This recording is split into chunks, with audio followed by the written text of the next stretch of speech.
ஒரு காலத்தில் கொடைக்கானல் இங்கேருந்து போகிற கொடைக்கானல் வந்து எவ்வளோ அழகாக இருந்துச்சு. ஆனால் இப்போ பழைய கொடைக்கானல் இல்லை, இப்போ அதுவும் மாறி போச்சு. அங்கே போகக்கூடிய ரோடு சரியில்லை. அங்கே பார்த்தீங்கன்னா லேக்கில் பார்த்தீங்கன்னா எல்லாமே குப்பை கூலங்களாக இருக்குது. ஆனால் இந்த ஆட்சிக்கு வரும்போது தேர்தல் அறிக்கையில் நிறைய விஷயங்களை சொன்னாங்க. கொடைக்கானல மருத்துவசே இல்லை, அங்கே பல்நோக்கு மருத்துவமனை கட்டுறேன்னு சொன்னாங்க. ஆனால் இது வரைக்கும் செஞ்சாங்களா? இது வரைக்கும் அந்த செய்யலை. ஆனால் கொடைக்கானல் போடுறதுக்கு பாஸுங்கிற ஒன்று போட்டு யாருமே கொடைக்கானலுக்கு போக முடியாத அளவுக்கு ஒரு பாடுபடுத்திட்டாங்க.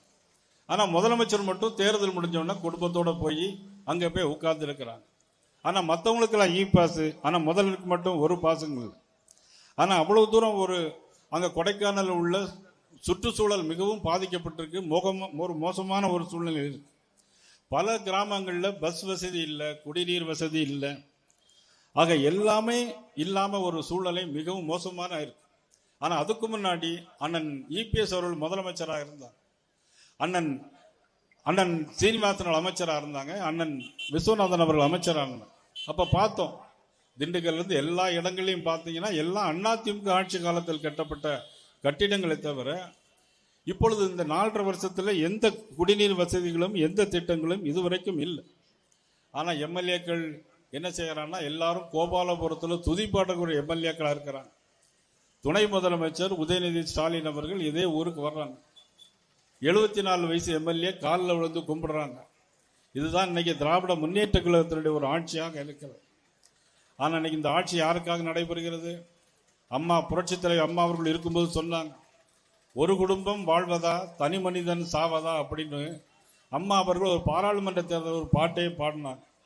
புரட்சித்தில் எம்ஜிஆர் ஒரு படத்தில் பாடின மாதிரி மக்கள் நலம் மக்கள் நலம் என்றே சொல்லுவார், தம் மக்கள் நலம் ஒன்றே தான் மனதில் கொள்ளுவார் என்று புரட்சித்தில் எம்ஜிஆருடைய பாடலுக்கு அந்த பாடலுக்கு பொருத்தமாக தான் இன்னைக்கு திமுக ஆட்சியாக இருந்திருக்கிறது. மின்கட்டண உயர்வு மட்டுமல்ல, 2 மாசத்துக்கு ஒரு தடவை மின் கட்டணத்தை எடுக்கிறது, ஒரே மாசத்துல நாங்க பில் போடுவோம்னு சொன்னாங்க. இதுவரைக்கும் செஞ்சாங்களா? இதுவரைக்கும் செய்யல. சொத்து வரியை 200 மடங்கு கூட்டி இருக்கிறாங்க. பால் விலை அதை விட அதிகமாக கூட்டி இருக்கிறாங்க. பள்ளிக்கூடத்தில் பிள்ளைகளை சேர்க்க முடியல, ஏழை பாளைகளுக்கு பள்ளிக்கூடத்தில் பிள்ளைகளை சேர்க்க முடியல. ஆனால் இன்னைக்கு கேரள மாநிலத்தில் கம்யூனிஸ்ட் கட்சி என்ன பண்றாங்கன்னா பிஎம்ஸ்ரீ திட்டத்தில் இன்னைக்கு அவங்க கையெழுத்து போட்டிருக்கிறாங்க. ஆனால் இன்னைக்கு நம்மளுடைய முதலமைச்சர் பிஎம்ஸ்ரீ திட்டத்தில் கையெழுத்து போட மாட்டேங்கிறாங்க. அந்த பிஎம்ஸ்ரீ திட்டம் எப்படின்னா பள்ளிக்கூடங்களில் எல்லாத்துக்கும் லேப்டாப் மாதிரி எல்லாமே கம்ப்யூட்டரைஸ், எல்லாமே நவீன முறையில் பாடம் சொல்லிக் கொடுப்பாங்க, ஃபீஸ் கிடையாது. ஆனால் இன்னைக்கு யாரும் படிக்க